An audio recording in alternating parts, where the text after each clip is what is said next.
significant incident, but it occurred some years ago in England on a military base. Okay, I'd like to hear about it.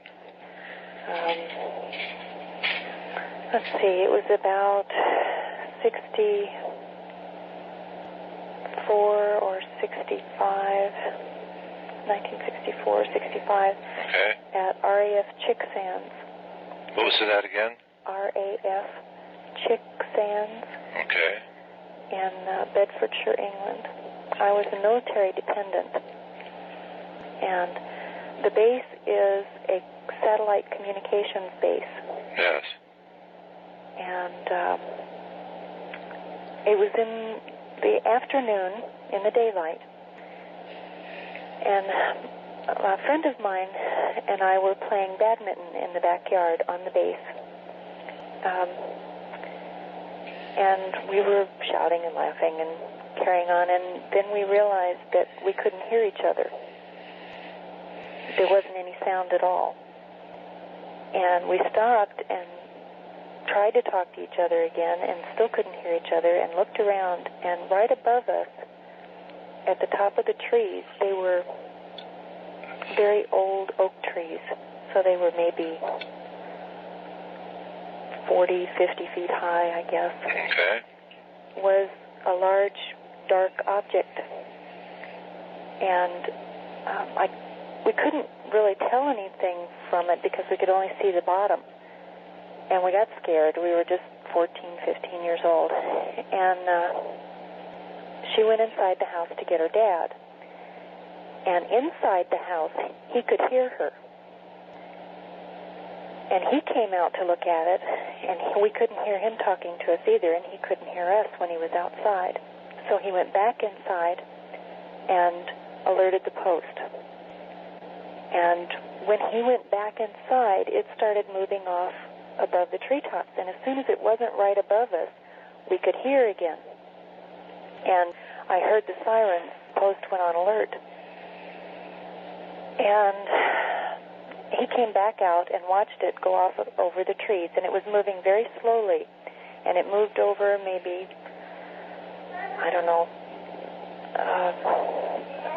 3 or 4 houses away, and they were housing units, so it was still fairly close.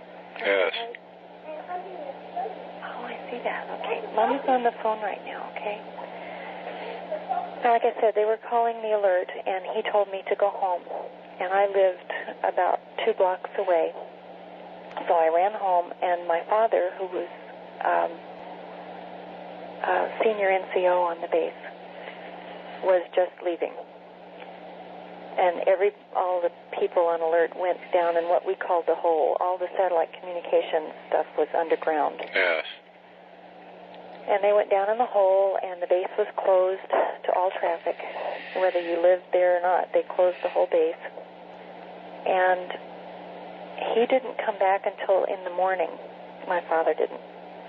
And when he came back, I asked him what it was. And he said, I can't tell you. He said, all I can say is that it wasn't ours. And I said, you mean ours, or you mean the Earth's ours? And he wouldn't say anything else. Uh-huh. Later, some years later, when we were talking about it in the family,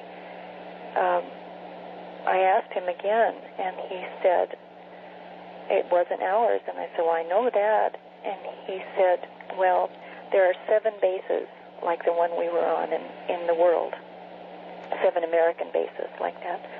And he said there were sightings at all 7 that same day. Oh, boy, that's strange. Yeah.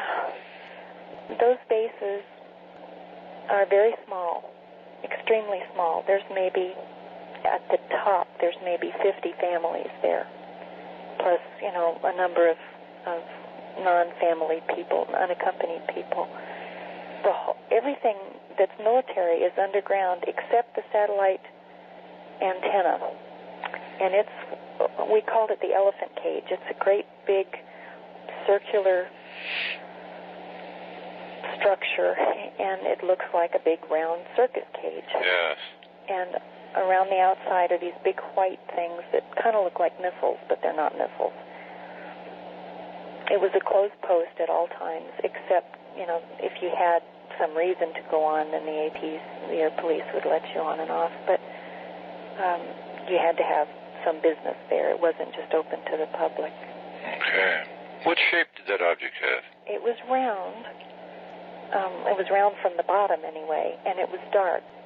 Okay. I'd say, dark black, but it was not shiny. It was just a dusky, dark color. Was there any estimate of size? It didn't seem very large. I'm not very good at size and distances, but I'd say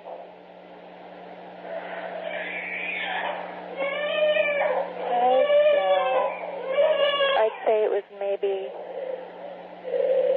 60 to 80 feet across. Okay. Stop that, please. Stop. My mom is on the phone. I want you to be quiet. I should add, the reason I never mentioned this before was we were told not to talk about it. And my father, in that line of work, was in a very sensitive position, and it was not uncommon for us to be told that things that happened on base were not for public consumption. Yes. But it's always bothered me, and I know it's verifiable because other people saw it, and the base went on alert. Okay. And Dad said it was tracked on their equipment. Yes. Okay. So how close would that? There. How close would that have been to you? How close was it to me? Yes. Like I said, it was right at the top of an old maple tree, or an old oak tree, rather. But not quite overhead? It was overhead at first, and then it started moving off slowly. And then as I was running home, I looked back because I was really scared. Okay. And it was moving off very quickly then. It just went zip. But it was, before that, it was not moving like an airplane or a helicopter or anything like that, and there was no noise from it. Okay. But it would move like to the right, 100 yards, and then over a little bit, always on a level movement. Okay. Okay, and where did you get our number? I called the operator. There was a piece on the editorial page in the Oregonian today about UFO sightings, and it said any witnesses of sightings should contact UFO Reporting Center in Seattle. Oh, great. Well, we sure appreciate your passing that on.